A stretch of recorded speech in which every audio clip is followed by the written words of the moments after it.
Hey, beautiful people. Welcome to the Me Vibes podcast. I'm Maria and I'm so happy you're here. Today's episode is such a special one for me. I sat down with Francesca Alexander, and honestly, this conversation felt like a full circle moment. Francesca is one of those people I have looked up to for years. She's bold, clever, generous, deeply honest, and she says things in a way that makes you sit up a little straight and think, okay, yes, I needed to hear that. We talk about social media, AI, visibility, personal brand, women in business, being an immigrant, being a woman of color, and what it actually takes to be seen online, especially when it feels uncomfortable, cringe, or a little too vulnerable.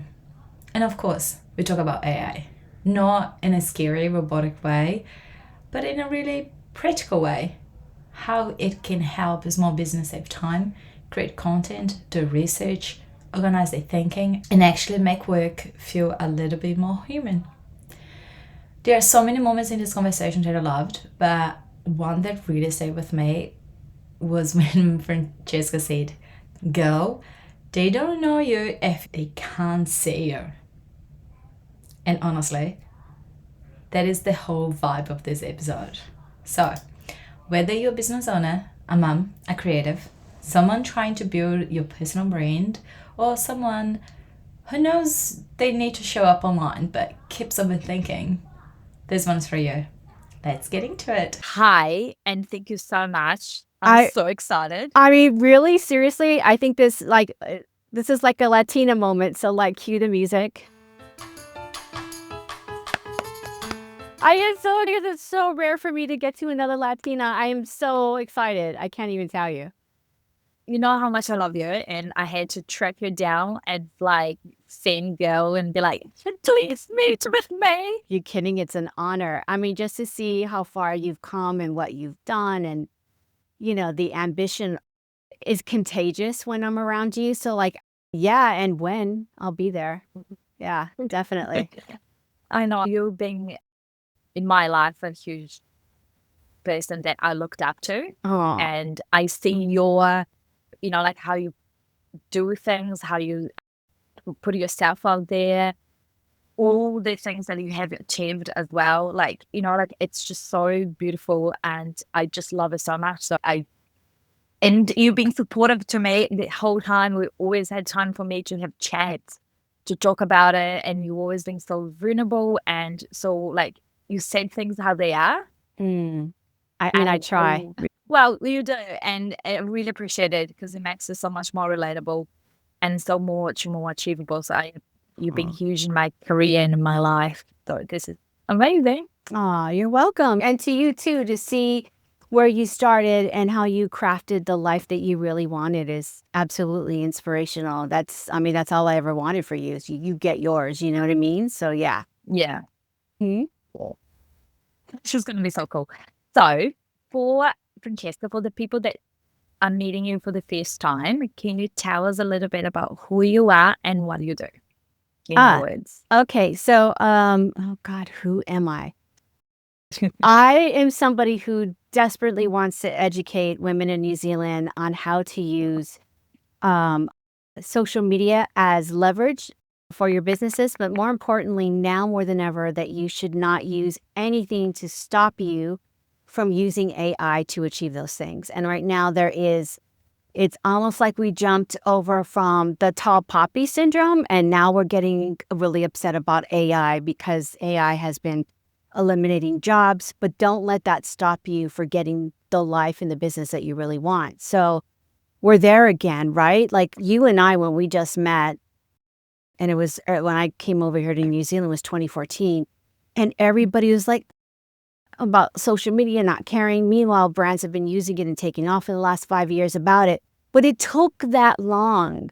And we're at that crossroads again where people are not really, and you don't have to trust AI. You can use discernment, but don't let it be the barrier to stop you from going to your next real step that you deserve, if that makes sense. Oh my gosh, I absolutely love it. And you just touch base in so many really good subjects, like about taking over jobs, about this, how scary it is. Back in 2014, 2014. I met you in 2016. Was it through And Instagram? and I was just So, like, yeah. I fucking love you. I was just so, Aw. and that's what I mean, like you literally talk your talk, you walk your walk. I saw that and I was just like, I want this. Like, I don't know how this look like. How did you create it? I want this. Yeah. You just said a few really awesome things about how it took women in New Zealand back then. What do you think is it scared, anxious, and now we're in this new turning point with AI and using AI for your social media? Can you explore a little bit more like Sure. that? Yeah. So, like in 2008 in Los Angeles in particular, people and PR companies were like, social media is a fad. Don't look at it. We don't put our clients through it. And what was happening really was people were shaking in their boots, not knowing how to do it. This was the boomer generation, right? So in 2008, they would have been in play. And they didn't want to learn because they were afraid they couldn't understand it. They didn't want to use a younger person to help do it. Does this all sound familiar, right? A younger person to help with that scheme or help develop strategy, because then they would take over a business that I've worked really hard and long for. And so that sort of transfer, and I was like, okay, well, that's that. People are starting to get on it. I come over here in 2014 thinking I'm going to hit the ground running, and the same shit is happening, but in a different country. And they seem to be like, New Zealand, I love you. I am a New Zealand citizen finally, by the way. But it's just, I know, it's really cool. But the thing, now I can call you my people officially. And what my people have a problem with is modernization, right? You're stuck on that old way of things worked. When I came here, they wanted me to make 20 phone calls for business development when actually we should have been reaching out for them on social media or so we're discoverable. None of that wanted to happen. Nobody wanted to have that conversation. The same thing is happening now with AI, where people are pushing back and saying, we need real people. We're going to use, and it's almost in every country now. They're framing it where we're going to lose Kiwi jobs over AI, and we're not going to tolerate it, and we're not going to do it. So it's a bully mentality of something that, look, it's already here. Like, what are you doing, first of all? Secondly, it's not only taking yourself out of growth, you're getting your whole company or whoever's there that you're working with, whether it's yours or your company or someone else's, you're now stopping the progress of that company. So with all of those pieces said, you should just probably learn it. I mean, and I'm sure that you have resources. I know that I do. I have a program that actually does that. But it doesn't matter who you choose. I'm honestly, see, I get really passionate and I go, ugh. I love it. It does come through your passion, and I just really, really love it. I mean, at this point, I just want to yell at people in Spanish and hold the chancla, because I just want people to go ahead and understand that this is to your detriment. You need to step up and do it. This is the other thing as a new immigrant too, especially when I'm talking to women of color or people of color. Traditionally, we are not led in to spaces or growth generally. What happens to this group of people that keep on saying no and that don't have the same pathway as everybody else? They find a way anyway. So AI is going to actually boost the economy for people of color, because they're like, yep, I got it. I'm going to run with it. And so because we're conditioned to find another way, to find the faster way. And I always said, I think I said this to you many years ago, like, no one's ever going to hand us that key to the corner office. We have to either create the building or we have to find our way on our terms, because no one's going to give it to us. And we're really good at that. So there is this like intersection of how we can actually advance and grow the equality, women too, have that platform. But the way that New Zealand was cool about holding the tall poppy syndrome as a way to hold yourself back. And by the way, separate conversation, who is that benefiting, right? Like, let's call misogyny. But with all of that said, if you're going to hold on to that as this is why I can't really progress, or I just want to be humble, well, you can humbly make millions. Humbly. Because women, what do women do with when they have a lot of money? I don't know, pour it back into the economy, make sure the community's stable, make sure the food is accessible, housing's accessible, make sure their children are well educated. What do men do? Is it the boat, the batch, and the beamer? That's a saying over here, right? Those are the three things that they're going to go ahead and invest in when they do get money. So what is more profitable to the economy than having a lot of women that are filthy rich? I just love you so much.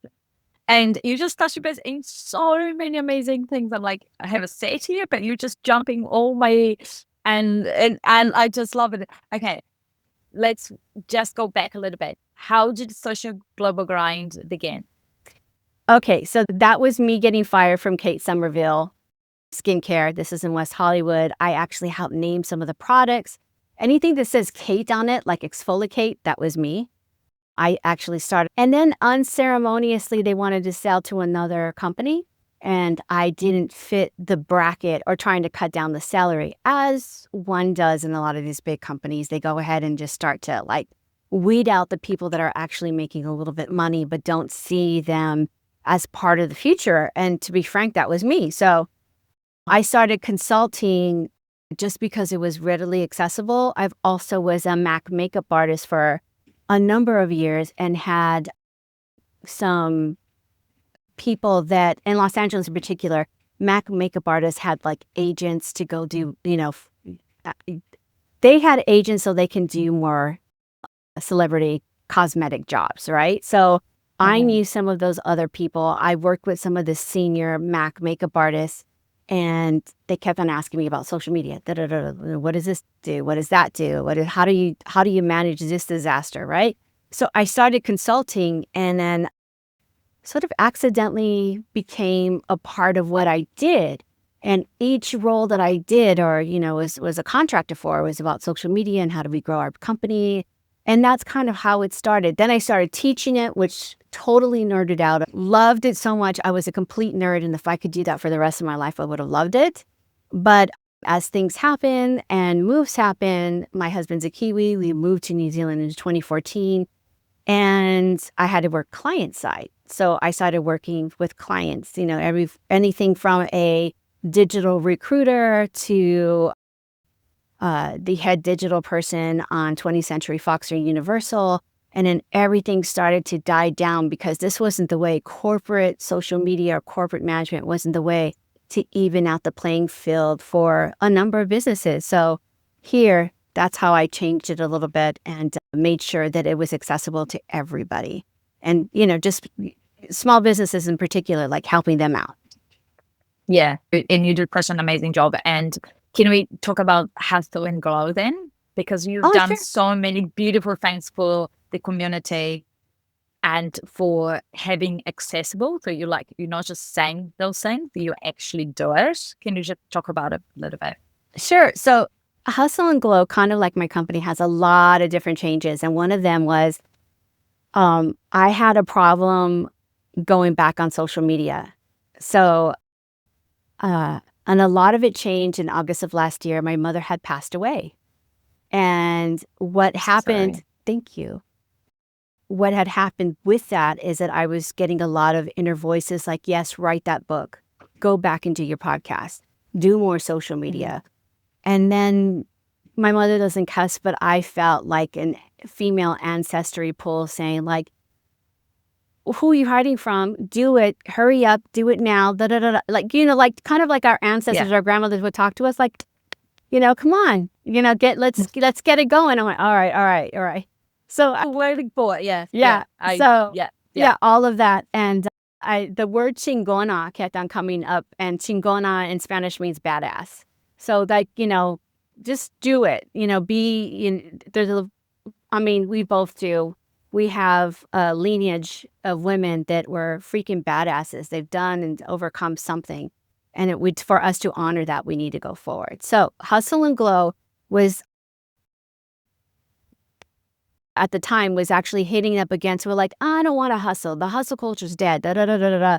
And I'm like, that's great for you. But for the rest of us brown people, or else richly melanated people, we can't stop the hustle, right? So we need to learn how to have to go through it anyway. We always have to hustle, whether it's our personal brand, selling ourselves to another job, making sure that even though that job isn't there and that we're actually looking at a leadership role, we have to hustle and we have to perform harder. We have to be, a higher performance than somebody else. So with all of that said, how do we position ourselves to do that? Hustle and Glow was that. The podcast generally was a way or a voice to just name all of those things unapologetically. And it's not to ruffle any feathers or to, rage against the machine or be racial, but walking around, especially in New Zealand, but anywhere in the world, really, I am political just walking down the street. I'm a woman and I'm a brown woman. So I'm not even going to hear that part of the conversation. Instead, I'm just going to go forward and see what I can do to contribute to how we structure the life that we want and also have real conversations. And that was it. And then it started to build. I'm like, all right, well, we need that education element. Okay, so we need a network, because a network game in New Zealand, it's quite sad. And from the girl boss era that is so 2012, but I just want to jump over any ledge when I hear that. But what the other traditional networking groups are is that they as you go into it and you go on, they're great distractions from doing what you should be doing. There's a lot of drama because you put a group of people together. Eventually, you're going to be caught up in drama. So it's like, all right, enough with the distractions. How can we get a group of women together to workshop stuff? You know what I mean? So if you came up from your job and you're like, oh my God, I can't do this. I don't know how to do an Excel spreadsheet presentation and this shit's due in 2 days and I have no idea how to do it. My assistant doesn't know how to do it. What am I going to do? And then I'm like, oh, we should have a workshop. Like people coming in with real tasks that they have to complete and let's do it together. And that's where my network is actually evolving to. So it's going to be, the first part's going to be let's create content together. And then the second part is let's workshop our problems together. And I think that that's going to be a way for us to go forward. Plus it's going to be the cool stuff.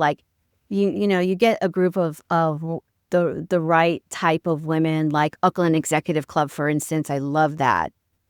Not that I'm the vice president or anything, but I always go to places. I believe that, if I'm in that room, they're pretty stellar group of people. Those are great. But we need to have more of this type that I have. And eventually I want to be able to have them in different parts of the country that want to lead them and that, everything's already done for you. And it'd be kind of cool to even have maybe a session once a month where we're all jumping online and we're sharing our findings or sharing our stuff.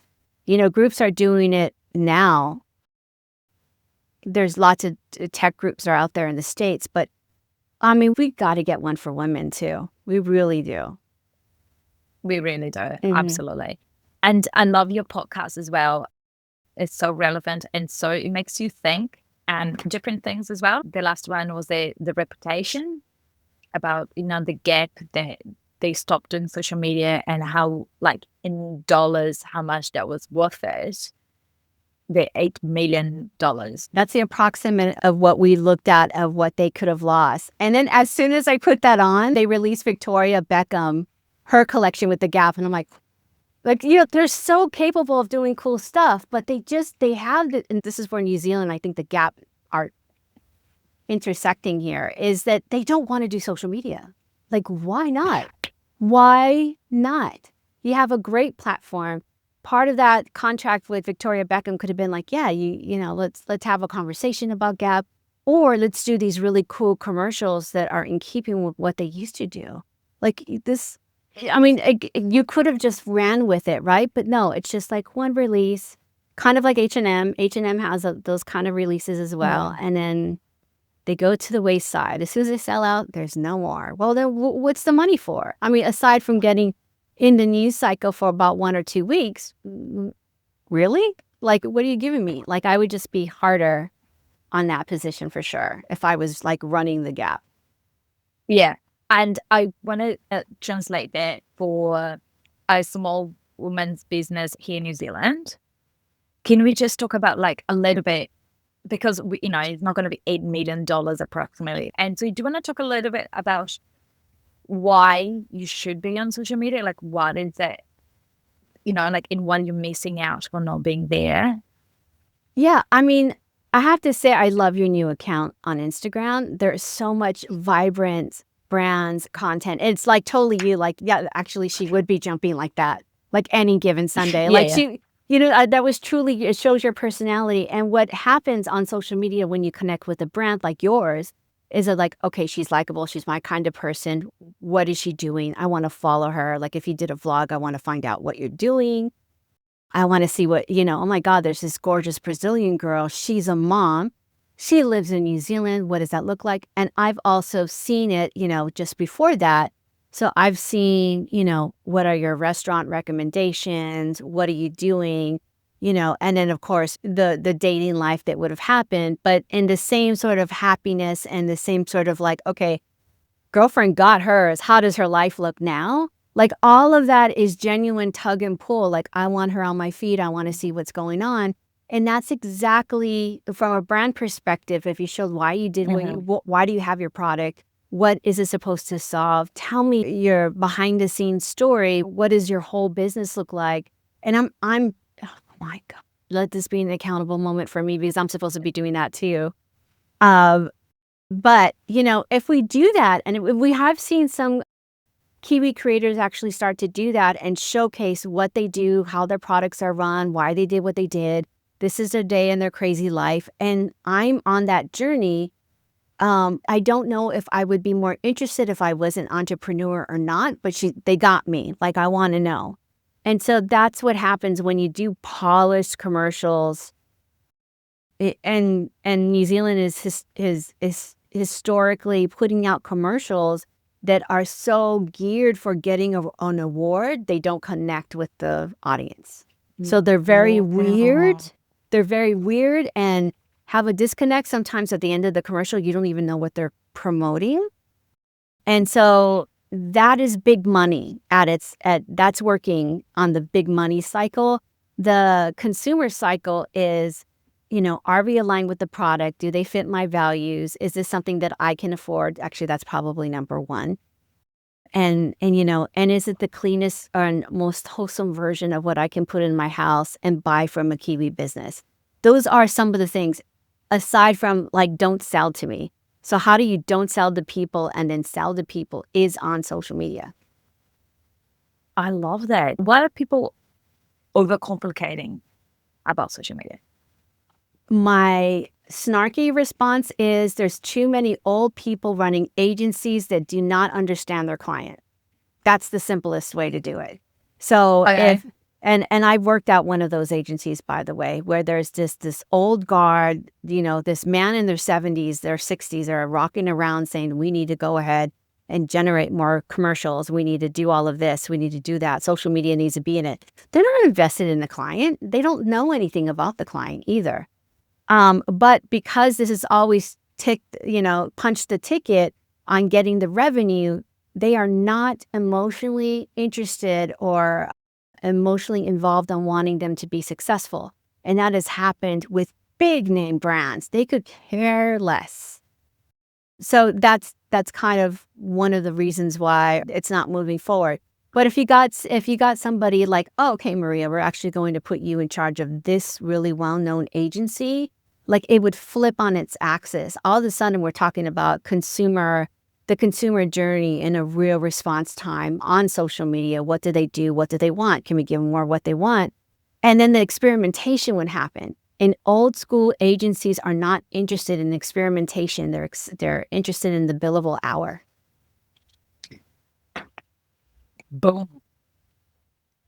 Well, yeah, exactly. And it's funny because I do come from that big corporate side, but I also knew when, like, okay, I get what's going on here. And the big company that I did work for that was a world-renowned agency, actually started from New York. This was their cycle.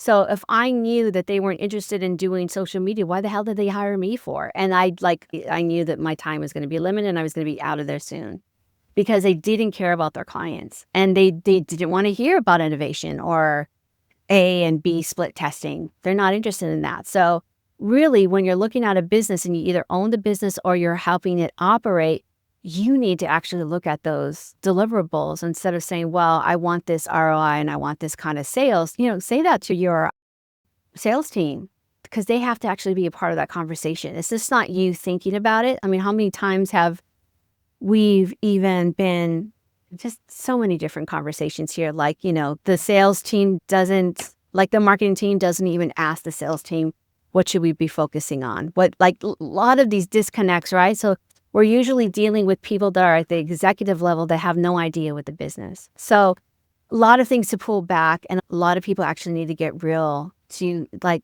if you want to see yourself in 2030, like, you have to get real with the things that you need to deliver, which is social media and AI social media as well, in different ways that actually appease the market. I'm not saying like AI, all of your videos, but AI should be helping, assisting you in what that direction should be for starters, for sure.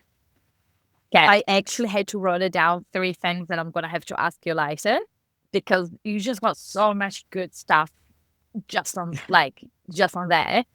But I want to ask you something else because you have faced it as well. It's like you've been in digital marketing such a long time. Look, it has completely changed.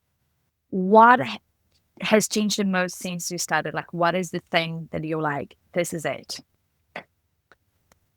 I guess the biggest change through social media and just general is that you can be a content creator in like no time flat. I mean, being a content creator, I think something like in 2009, there were YouTube makeup artists that started a lot, but it took them about 2 years for them to get established. Now you could be on TikTok and you can be a thing instantaneously. Like if you get a viral video, or if you're just consistent, you can see growth in 3, 6 months to a year.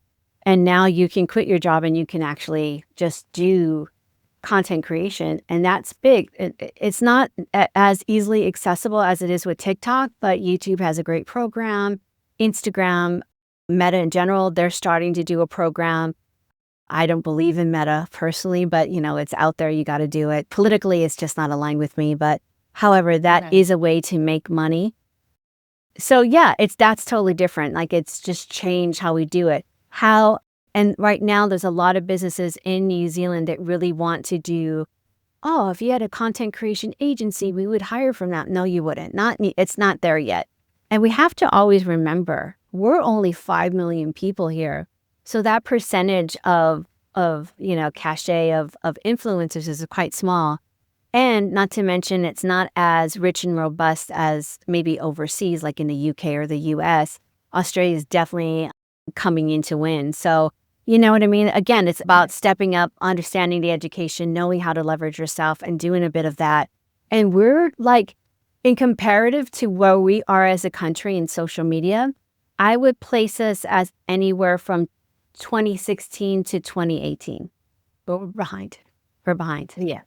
And you just touched base in something, and you said it before, and it's something that I talked to Kate as well about at Oria's Kin, that a lot of it's about being seen, the visibility, like being so vulnerable and showing your day to day, like even like showing you the back of your houses where you do your office. Like, why do you think visibility feels so hard for so many business owners, or for women and having to share? Because you see, like when you're doing social media and showing, like bringing your day to day, like it's hard as well because not everyone that has a beautiful kitchen. You know what I mean? But you have a beautiful snapshot. If you're going to cut vegetables and you're just going to narrow it on you or just the board, that's beautiful. That's always beautiful. But I would answer it the same way. I would say it's the same reason why we don't like looking at ourselves in the mirror too much. Like, oh, what's that? Oh my God, is that a wrinkle? Like all of that stuff is starting to happen with us. And it doesn't even matter because you could be gorgeous in your 20s. And we both know when you're in your 20s, you don't think you're gorgeous, but you're flipping like fly as hell, but you don't even see it. So it's all of that. It's being critical. It's being, and for me too, sometimes I'm in awe in a place and I just want to soak it in. I'm like, oh girl, get your camera and start filming. Like I forget that. So a lot of it is repetition, and you got to just keep doing it and try to get yourself to really launch that way. What I do sometimes, and I'm probably going to have to do it again, is I'm going to have to start recording everything just to get in the habit of doing that. And then that can help. Don't look, and then of course you got to edit yourself, right? But it's very interesting because I try to look at the outside, because then I start looking at me and going, oh my God, my teeth are crooked or something weird like that, right? And then, and girl, as you get older, you're like, why is that hair on my face? What the hell? And I'm like, like, you know? Yeah. This- So, what's Like, going on? what do you do here? That happens, right? So, which you have no idea yet, but it's coming in 20 years from now. But anyway, seriously, it is.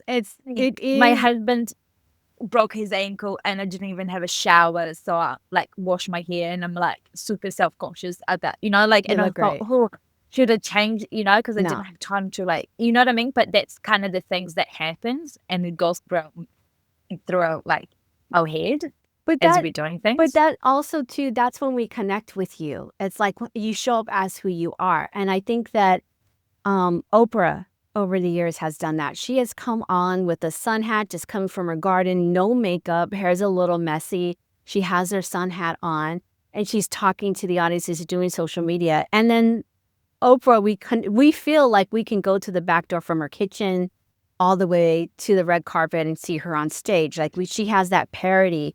So you can have that as well. You can have a crazy day as a mom where everybody is howling at the moon, right? Or you can have like this really great polished, you know, brunch with the girls on in a next week or whatever it is that, you know, you find joy and find a moment where you can really just be who you are. And so all of that should be filmed, everything. And so that connectivity, that connection is going to be there stronger than it was before. So yeah, it's really repetition. How to do it more. Very practical as well. Just kind of like getting your phone and just stuff and edit later kind of thing. Yeah. And I always have this other really quick trick too to do, especially when I see myself go down that rabbit hole. I always consider myself my best friend. Like I always have my best interests in, especially when things like you got to go into a new room, you don't know anybody. Like, okay, well, what would my best friend say about Francesca? The same thing I would if I was editing her videos. That you need to be kind to her. She's your best friend. She's always been with you. She's always gotten you to the place where you're at. Edit her kindly. Shut up with the stupid noise and don't critique her because you would never tell her your best friend, right? You wouldn't. Oh my gosh, I loved that so much. Why do you just say it was your best friend? Like, I just need a minute here. It's so powerful. You love it. Okay, when I decided to do the podcast, I didn't tell anyone. And I did a few episodes first. And I only had to tell people when I did my first interview. And I was like, okay, I guess I need to tell people now. Like, including my husband, right? Like, he didn't even know until the day that Kate's come over. And I was just like, I need the office. And he goes, why? Because Kate is coming over. And he was like, for why? And I was like, because we're doing a podcast. And he's like, what? Who has a podcast? Anyway, I felt very cringe. So what do you say to people or someone that feels cringe about posting about themselves? Lovingly, and I say this as your Thea, your auntie, get over yourself. We want to hear about you. Like literally, like, do I have to call you and talk, you know, like what's going on? Like we need to hear, especially women of color as well. Absolutely. There's no better time now than now to actually get our voices amplified. If you, and yeah, I'm going to be a little brutal here because if you listen to, you know, It's that saying about men that's like, oh my God, sometimes we don't need men and we certainly don't need their podcasts. Like, you know what I mean? Like they're there out just always talking and talking about also politically about stuff that they have no business talking about, which is female rights, right? So if we're there talking about from our perspectives, what our lives are, what we need as a society, how we can build it forward, how we can do that for ourselves. And we need to hear voices. We need, especially women of color, we need to hear your voices. The one that I would love to do a podcast with, and it's really, the controversy is pretty out of control right now, because I'm seeing this with Emma Grede has, oh my God, Maria, you have to read her book. I think it says it's Start With Me First, and she's actually the co-creator of Skims. And she comes from East London. She's amazing. But one of the things that has been coming on TikTok is that, oh, well, she's not Black because she is of mixed heritage. Like her mother is white and her father is Jamaican, so she's not Black.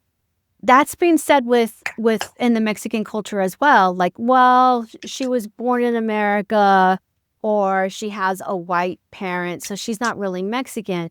And I want to have that conversation, right? I want to have that conversation. Like, first of all, I have to like tone myself down and have that critical conversation, because how are you going to argue with anybody's ancestry, someone's great grandmother or great tia, and tell them actually they're not who they are? That's wild to me. And at the other side is the, you know, when you're half Caucasian, because you are darker, you're not going to be accepted into that white culture. So, and especially when you have that position, I would really like to have a frank conversation about that. Not to win, but to understand why is this happening, and why can't this woman live in the space and place where she wants to live, whether she wants to connect with her white heritage or she wants to connect with her Jamaican Black heritage. Like, she should be allowed to move between two worlds, because love has created that. You know what I mean? Like, and the same with me. Like, it's like, I would love for your great grandmother to have a conversation with my Felipa, and you tell her that I am not of Mexican descent. I would just be there with popcorn going, all right, go ahead. Go ahead. I love it. Even how we're founded is so Latina. It's like an auntie, get over yourself. Like, this is your Mexican. Like, that's just a Latina thing. You're like, oh, get over yourself. Like, I'm not sugarcoat this shit. We need you. We need your voice. Come on, you know? And so, oh my gosh, okay, I'm gonna have to skip a part of here, and I think if we can have time, I'm gonna go back into it. We talked a lot about, when we first start talking about using AI, to grab AI and help with your small business. Right. Where are small business underusing AI right now, and how they could be using AI to put the advantage? The same way a writer says, oh, I don't know what I'm going to write about. Or, you know, the same way a marketer says, I have no idea to reposition this campaign. We only have one product, and how many times you can talk about the one product and what it does. This is where AI can go, well, let's look at your competitors. What are they talking about? And then they can do the undercover research. They can pitch to you what the new angle is. You know, what are clients actually wanting to know about your product? That's the first step in AI. Just that. Just the research, I remember, because I did a lot of those researches, it takes so long. So long. And then I think it's like, oh my gosh, I love that. It saves so much money, because just thinking about like one of my roles when I used to work at, 20th Century Fox and Universal. And I was just thinking like the way that we had to track social media and how many people clicked onto your Facebook ad, how many people actually responded or commented. That was a 30-hour week job for a junior. I can do that, all of the crazy heavy reporting, probably in 45 minutes. That took 30 plus hours, not to mention that poor person doing the report over the weekend so it can be received at 9 a.m. on Monday morning. Like, come on. Like, AI in a weird way also helps make lives a little bit more human. You know what I mean? Oh, I love that, because you just said two really things, like, as it will take that 30 hours someone doing it, but it makes you more human because you're not doing the annoying thing that you didn't want to be doing in the first place. Right. So that person could have either been at home, and this is I'm a huge advocate for people working at home when they want to. I think Mondays suck. So if they were at their desk, with their own cafecito at 7 a.m. doing the report and it's delivered at 8:30 to your manager, you didn't even have to come in till maybe, I don't know, 11 a.m. that morning. You know what I mean? Like making life a little bit more human where you're the blueprint. If you feel good, if your workers or if your people that you work with you feel good, they're going to produce more. So again, there's like a strategy piece to this, right? Like why are you trying to kill the people that you need and doing those stupid reports when you could be literally cushioning them for the best work that they can produce for you possibly? It doesn't make any sense. A great way of reframing and making it human. I love that. Yeah. One thing though, sometimes we're scrolling, especially I think LinkedIn, you know where I'm getting it.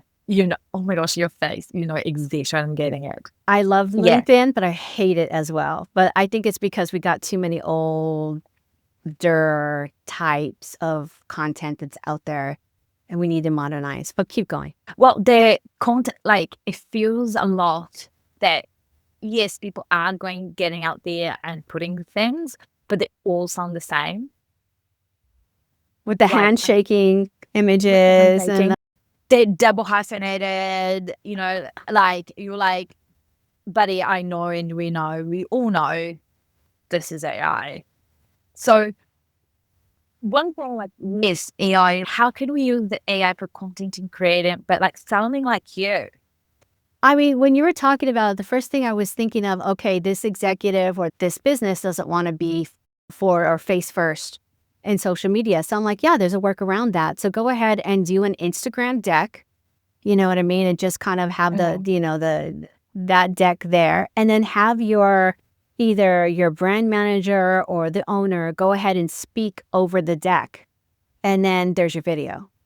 So you don't have to have okay, we're not going to have another, or, sadly, sometimes founders don't look all camera ready. So maybe you need to do something like that.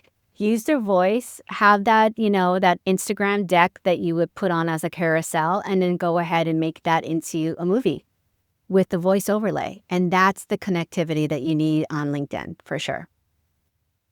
That is, I love how practical and simple. I'm having so many ideas. I hope everyone's getting lots of ideas and a new way of thinking about social media. What does personal brand mean to you beyond the boardroom? Okay, so like it or not, everybody that's working in your company, including yourself, is a personal brand. So that has to be curated.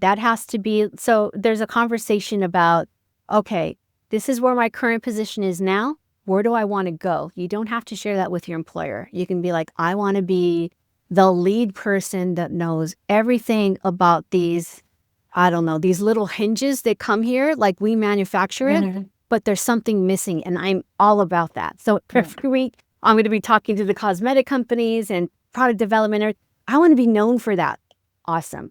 So how can you position yourself within the company to do that? That's a personal brand move, just understanding that, yes, you love the company that you're at now, but should you move, your expertise goes with you, just like a CV, right? Your expertise goes with you. So how can you make that as a digital presence for yourself? And so that's why it's really important. If somebody has a company, they're like, I really want you to be in our social media videos. You're like, yeah, gotcha. I get it.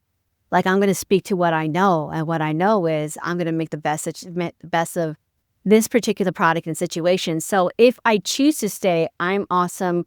We're going to keep referring to me. But if I choose to either launch my own or I go somewhere else, I'm good. I have, and because I'm saving every video, I'm also having a potential to LA. They're called Reels, where they show all your past work, whether it's acting or commercials or whatever. They condense it in my day, right? So I'm Gen X. So you take your CD and you would take my reel or your thumb drive, because you're so modern now. And Oh, you yeah. would show people that. You can do the same exact thing when it comes to your work, what you do, and that you can position that in a private link to your website that shows anybody, this is what I'm capable of, this is what I've done, here's some of my work. So it's just about thinking strategically. So your own personal brand is you thinking strategically about where you want to go. You always will have a personal brand. Don't sleep on it, because the game now is the more visible you are, the better your future outcomes are going to be. I love that. So it just makes it, as again, is very relatable and very interesting of way of thinking, and to be, again, strategic. I love the word you used, is being strategic and thinking, where do I want to go? This is how I'm going to carve. I think that's absolutely what you told me when I first met you. And having that, like, this is, if that's where I go, like, start doing it. Go.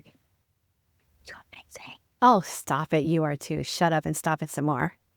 Thank you. Well, amazing people, they just stay with people, they're amazing, and like learn, and I'm just loving this conversation because there's so much inspiring new ways of thinking, like just bouncing back ideas. It's just so cool. Oh, Okay. I love it. I feel like we've been talking for a lot of while, but I just have so much to ask you. Yeah. Okay. In all of that, we know there's so much social media, the Instagram, LinkedIn, Facebook, TikTok, web emails, websites, podcasts. What would you say to someone who is exhausted by content? Oh my God, this is so good, because the reason why we're overwhelmed, because this all prior, maybe even a year ago, this was also exhausting because the hours we had to put in. So if you use AI to help create the content, to do all of that, to actually keep your meeting notes from those senior partners that want you to produce the social media, you keep it all in one folder on AI. And when it's time to create, it's like, give me your top topics within the content pillars that we decided this week. And if anybody has ever done social media for anybody else, knows that the agreed pillars are never the same in month 3, month 6, and a year from now. Meanwhile, these a-holes are giving you the KPIs, right? Like, oh, well, we didn't have growth. Yeah, because you kept on changing things. So of course we're not going to have growth in that way. And that is something that I always am upfront with everybody, like whoever we produce social media content for, we have to adjust it. And part of that, the exhaustion factor, is because we're doing it all from scratch. And we're most likely, because we're really cool consultants or employees, we're going back to day one. What were the agreed principles on how we were going to create social media? Meanwhile, your executive team moved on from that. Like literally as soon as they left the room, maybe by 3 o'clock that afternoon where they're having their other coffee, they're like, yeah, I don't know what we talked about, but it's done. And then you come back in a month, they reviewed everything, and they're like, yeah, this isn't working. Okay, genius. It took a month. You know what I mean? Like, let's go ahead and change it a little bit more. Yeah, that'll work. And then they go ahead and they want to give you your yearly review and whatever, or the KPIs are coming through, and you did not meet the criteria. Well, neither did they. So what AI does is it actually will track, timestamp everything, and even including emails that you can write to your executive team or your business owner and say, this is what we agreed upon. So, March's content is going to be this. But by the time you're in June, you're always going to continue and you're going to have that agreement in place. You can actually rewrite agreements per quarter. Like, this is what we've agreed on. It actually gets you not to be exhausted because you are putting somebody that has, might run into another problem. We'll talk about that in a second. The problem is that you are having your executive team becoming accountable. And that is rare, especially for Gen Xers. It's never happened to baby boomers, and elder millennials are starting to deal with this now. But we're getting smarter, right? We're getting smarter. We're actually clocking them on what they want to do. The other bit is, after you have those meetings, I use Otter to record all my client meetings. I put that in my account management area of my AI. It will summarize what we want to do, what we've agreed on, my specifications and my strategy when I'm in the meeting. And then we produce all of the social media that we should be talking about for the next month. And that's how I roll. Everything's time stamped, everything has a transcript, all of that.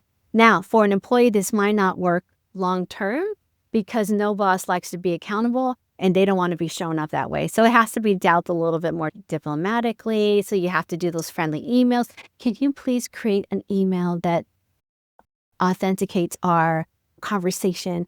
And are you all right? Are you happy with this? Can we go ahead and move on to the next, with your permission? Like all of that corporate bullshit has to be in that email so that you look like you're actually trying to position your boss into making them look great. Oh my God, it's exhausting. I don't like corporates at all. That's why a lot of us are working for ourselves, right? Yeah, but you can do it and structure in a way where it's like, okay, this is going to help me. It also helps me too when, yes, my Latina side comes out and I just want to rip somebody a new one. Like, what are you talking about? You're trying to hold me to something that I'm not, that we didn't agree on. And I can speak even into the AI thing and just and use the cuss words and say this, and this idiot did this, and they want me to be accountable for that or responsible for this. And then it'll bing, put out a beautiful, well-written AI generated email that looks so polite that I couldn't possibly have in real life, could have wrote it myself. But you know what I mean? Like all of these things actually help buffer and help you present well. And at the end of the day, again, you're your brand, you have brand reputation. How do you come off as a service provider or an employee? You can actually leave that in the hands of AI when they're addressing or responding. Yeah. It's awesome. I hope that someone is listening to that because that's just such a good way of, but making it polite is the idea. Yes, absolutely. And so on. How do you choose then the right platform for your video? This is a good question because we think about what are the things and the hits and misses of what we want to do for each client. So, leadership is obviously going to be, an authority is going to be on LinkedIn. Now, what a lot of people don't understand is when you do post on Instagram or you post on TikTok, and people are like, oh, I'm not going to dance on TikTok. It's nothing to do with that. By the way, I get that you were watching TikTok on COVID, but can we have a 2026 conversation? And that 2026 conversation is about SEO. How do they find you? Do you know that a lot of people are going on Instagram and searching Oakland plumber? They're doing the same exact thing on TikTok. It depends on what platform you're on at the time when you're going to create it. Like, you know what I mean? Like if your husband goes, oh, you know what? We need to find somebody that can help us clean the pool. And you're on Instagram, guess where you're going? So that's happening more and more. And all of the chat GPTs and Claude also knows that that's what's happening. What has dramatically happened within the last year or more is that we're now using any of these GPTs to search that, responsiveness. And so if your TikTok comes up and it says, how do I clean my windows in Oakland? I need to find somebody. And you see a window cleaner on TikTok, then you fulfill the searchability piece where, okay, not only did I find them, but I can see them in action. I like the way they present. They're very professional. That's my people. I'm going to hire them to clean my windows versus trying to do it the old school way where it's like, okay, I'm going to Google it. And Google knows that they are falling out of favor with people using Google. That's why they're scrambling with Gemini. They're scrambling to get people to go back and focus on them, but we're multi-focused, right? We're on all of these social medias and we're on chats. So your business needs to be there too. Yes. And there was a question I was going to ask you because right now it's a thing, right? Like the SEO, it's not just SEO to be in top 3 on Google. Like their game has absolutely changed. You need to go and so how people can get into, I think you already answered, but like how people can get into those platforms so they can Google, need social media content creator, strategist, and then kind of that. But people are asking those things on ChatGPT or Claude or Perplexity or whatever it is. Absolutely. I mean, that's exactly right. So then you make content that actually answers those questions. And that pathway is called AEO. So it's answer engine optimization. So it's questions that you're asking for ChatGPT. And that's where that piece comes in. When you think about, I'm even thinking about not newer, but like some of the agencies that are in here that solely did SEO work, they're having to scramble and change their position because guess what? All of that hard SEO work that you had to pay $6,000 a month to do is at your fingertips and you solved it within 30 minutes, 20 minutes. Like, this is what our customer needs to find out and why they need to find out about us. This is what we are known for. All of that, it will go ahead and do it. If you're rewriting your website, it will help tag the website. And it put me up against any professional SEO people because not only have I done it on a professional level and I've seen companies do it, then tell me this, why are you scrambling right now and adjusting your model? By the way, I got rid of my social media agency because I knew social media agency is not the future. But instead, I have an intelligent marketing studio, which we talk about all of these pieces intersecting and working together like a really happy, robust ecosystem. I get it. Other agencies are starting to get it too. But it also tells the business owner and the executive, listen, AI is a shorter pathway. So if you wanted to get to the beach, okay, are you going to go around the entire island just to go across the street? What are we doing here? What are we doing? I love it. I feel like we're going to have to do this again because I actually had not even scratched the surface of the questions I had for you. Okay. I would love to see you again. Are you kidding me? But this is about now, it's very selfish. I got a podcast. Yay, we here. I love and it. And this is very new to me. And you're doing amazing. Like, I'm literally, okay, first of all, where are you listed? Are you on Spotify? Like, where can we find you? Just on Spotify at the moment. Okay, that's one of the best places to be. So you're there. All right, got it. Very good. Okay. But you also have a podcast, and you've been doing it for a lot longer than I have. And it's a stone question ages. number one. Very fun. Yeah. What made you start podcasting? Start? Yeah.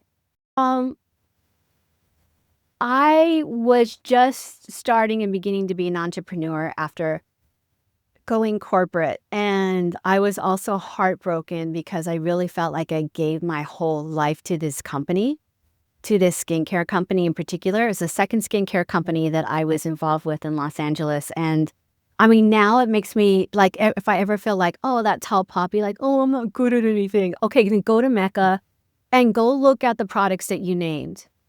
Like, how lucky am I? Like, it's not lucky. It's hard work. But you know what I mean? It's like, and I just kept on thinking there's so many times where I was left out of the room because I didn't have the UCLA marketing degree or whatever. Like, but why am I still keeping myself out of the room? And that's why I did my podcast, because I'm so sick and tired of people telling me how valuable I am when I know that I'm valuable. I know that I contribute. Even when I was a sales or a sales makeup artist at Nordstrom with MAC Cosmetics, I knew that I was more valuable and that I can contribute at a bigger whole scale. Real quick, really, really, really quick. Their Nordstrom at the time when they were trying to lay off people in the 90s and early 2000s, and yes, that's when I worked there. I know some of you weren't born that are listening, but that's okay. We will keep going. But Bill Gates was an employee in the shoe department at the Seattle store at Nordstrom, and they also laid him off because he didn't make sales. And they gave him the same speech to a lot of employees that were about to get laid off because their sales were low. Never mind, they didn't market correctly. They all wanted word of mouth. Again, stuck in the ages at the time, right? Mm-hmm. And they would say like, and now he's Bill Gates. And we know the success that he has now. And I'm being in HR, and I was so close to being fired because my sales weren't all that great. And I kept on thinking, you guys are dummies. Why didn't you put him in e-commerce? Why didn't you develop him? Like, he's look what he's Microsoft. You idiots, let him Yeah. walk through the door. And I've always seen myself like, that's fine. You want to, let me go. Well, you know what, you, and I hope I'm the next Bill Gates. And, I might be. And then we're going to go ahead and say the same story to somebody. Hopefully it inspires entrepreneurialism, because I will tell you what, nobody has your back aside from you. And if you run your own company and you run your own game, you're your number one employee. Treat yourself well, be the best that you can be. And don't, I wish I knew this in Spanish so I could translate it, but don't take shit off of nobody. You know who you are. Oh my gosh, I am so pumped. And I remember when I first came to New Zealand and I was working retail and I was really good at it. You were. I was like, I know there was more, and I remember that's how I came to you, because I'm like, I know there was more. Yeah. I know I can do more. Like, yeah, and how you do with this story, right? Don't be like, yeah, I'm not good enough. Yeah, I'm not good in sales because I don't like sales or I don't like this, but this is my gig, like there was so much more about so much. Oh, I just love that what you just said. Now, I was just going to say okay. this. I think that you and I have in common, which is great for us and our spirit, is that somebody has the nerve and the audacity to tell us no, that we can't. And we're like, yeah, we'll watch this. Yeah. You could just watch his face. Yes. What has the podcast taught you so far? The podcast in general, what it's taught me? Podcasting, like doing the podcast. Just doing it in general, what it's taught me, is that what you're asking? Well, I think a lot of it is that consistency wins. I'm not a consistent person when it comes to content. I'm just not, and I'm not going to fight it. I've always been like that, even with schoolwork, with work in general. I try to get the things that make me happy and run with them. And the last 2 weeks, I haven't produced podcasts in general. I just worked out one now that I'm going to be recording shortly. But what it's taught me is that even if you have past work on it, save it. It's there. You can, help you. But more than anything that you do on social media is going to help index you. It's going to help you index you for the things that you want to be known for. And that is the key, most important thing, aside from the podcast and anything that has to do with digital. You want to be able to showcase what you want to be known for. And walk in rooms like, I know what I want to be known for. This is it. And also, last year was a different, I had to change everything I wanted to be known for, including writing a book. And I would never thought I would write a book. I had to walk into spaces with knowing that success is going to be hindsight. It's not what I'm going through. It's like becoming who you want to be. And that's always going to happen. I don't care if I'm 50, 60, 70, 80. I know I'm not going to be the same person every decade or even every 5 years. So that's what helps you with podcasts, right? So we're going to see you at this gorgeous chapter of your life, and then we're going to see the next chapter. And then we could actually go back to the last chapter and see my God, what was Maria's last chapter like? She said she was raising all these little gorgeous babies. Now the babies are older and she's doing this for her, in her career. How did she do that? We always follow people that are in the similar sort of wavelength and pathway of what you are now. So there will be moms like you in your age that have little ones that are going to follow you up, in the next 20 years. So that's great. That's part of the podcast journey, is to see where that looks like. I mean, I wouldn't have known in the last 15, 20 years that this would be my life now. You know what I mean? So it's just amazing. Yeah. I love that. I'm looking forward to see when my future self, to see my past self and be like, oh, actually, that was what was going on back then. Yeah. One last bigger question. What makes a conversation memorable for you? A conversation, I think, and this is, sometimes people don't, and I'm stealing from Maya Angelou's quote from poem. It's like people don't even describe or understand, what you talked about or whatever you said. It's about how they feel they made you feel in that moment. So for me, my connect, if I truly like somebody, because sometimes you run into people that, you and I know, we run into people that are fake as shit. And you're like, you be polite and you're in a business environment, whatever. But the ones that you really want to connect with, you want to make sure that you giving them that feeling, that connection, that warmth feeling. And so they may not exactly understand or remember or recall what you talked about, but what the feeling was like.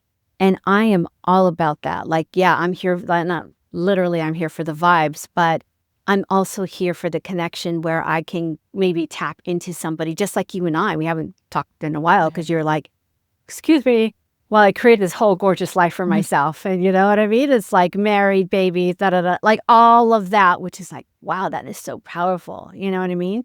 But at the same time, you can always come back because we know exactly what we shared, how we made each other feel, how trustworthy we are. And that's the point. That's the future. Oh my God. Like seriously, like that's the freaking point. Like you want to have that tangibility, that relationship, all of that. And that's one of the things that podcasts do. It's like a memory trapped in a little bottle and you uncork it and feel all of those feelings all over again, for sure.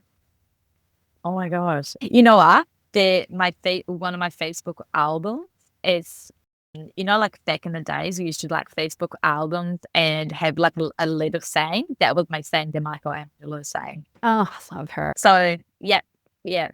Okay, 5 questions, and we're going to wrap this up. One AI tool, you are loving it right now. Claude, because it keeps on like smacking you in the face next over. Like the next day, it's like, oh, you want design? Boom. Like that happened a week ago. It's like, okay, great. Oh, you want better memory? Here you go. Like are you kidding me? It's literally responding to what we want as a community. And I think it's going to blow up creators like even bigger than what they are now. So yeah. And I'm a big proponent for people that are younger because I'm literally almost lost all hope for anybody who's older. So like I'm no more energy there, but more energy in the present and in the future. Like enough. You know what I mean? So yeah. LinkedIn, Instagram, or email marketing? LinkedIn, because you can do both and you can send them an email about your latest article. So if you're going to just do, I got to generate one thing, then and it's probably more robust than your newsletter list. And your podcasts, I'm telling you, I think I told you this offline before, just like your podcast is going to get a lot more recognition on LinkedIn and a quicker build than say Instagram. Yeah. And you get your newsletter list there too, for sure. Okay, perfect. Best content advice in one sentence. Best content advice. Girl, they don't know you if they can't see you.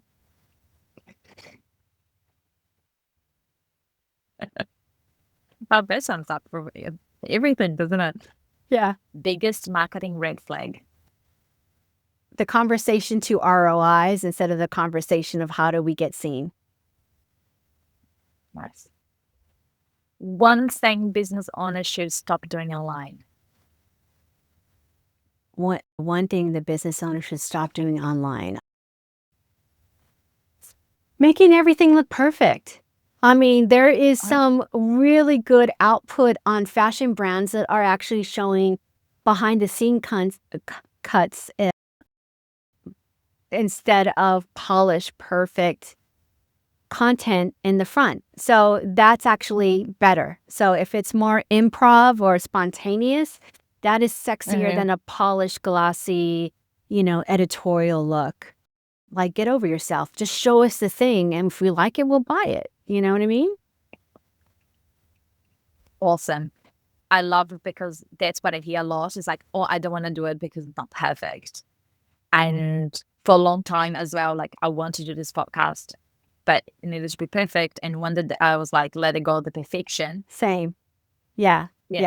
And luckily we've noticed and we see an uptick on performance when it's actually more natural, when you're not perfect. That's on your side. Yeah. One thing business owners should start doing this week. Planning your content. If it doesn't get planned, it doesn't get done. And if it doesn't get done, again, you can't be seen. So you just got to plan it. Even if you like, oh my God, I don't even know where to start. Great. You know how we were talking about AI earlier? Then get on and feed it the information. Like, this is what we do.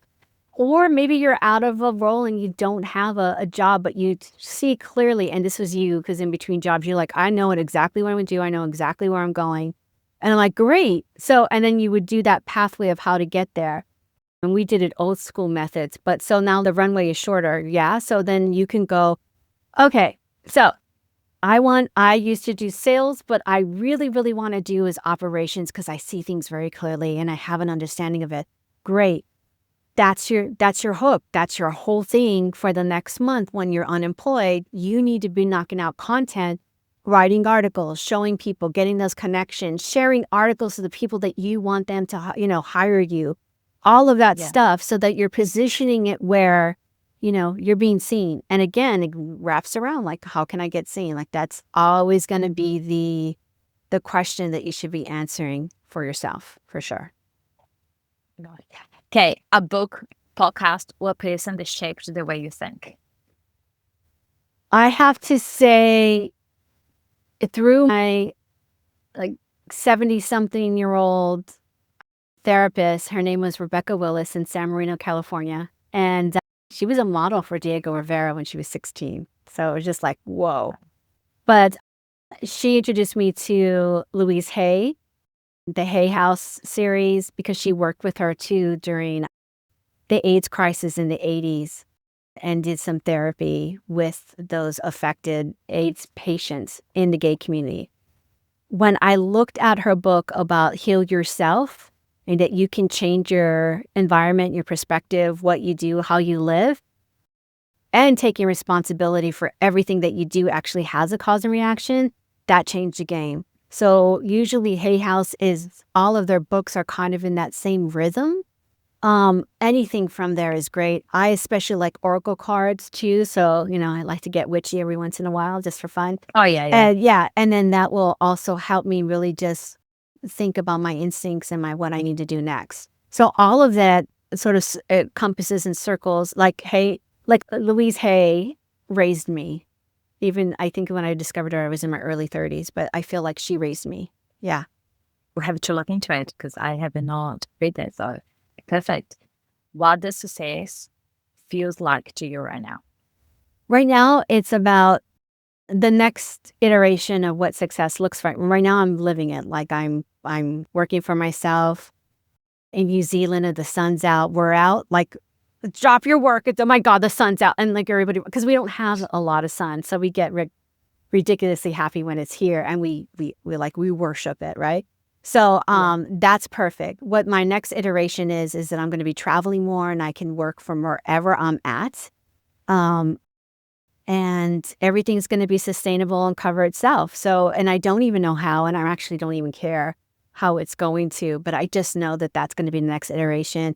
As my husband and I get older, we used to say when we were so young and in love, we just want to grow old together. And our ongoing joke now, it's like, it's happening. It's right happening right now, so hot. So, and he's looking actually to retire maybe in the next 5+ years or so. And that's great. I'm never going to retire. I'm always going to be doing what I love doing. But, I see him as a travel companion. He's, and when I do travel with him, he's like, I have all the passports. I have everything. I have all the information. I'm like, that's great.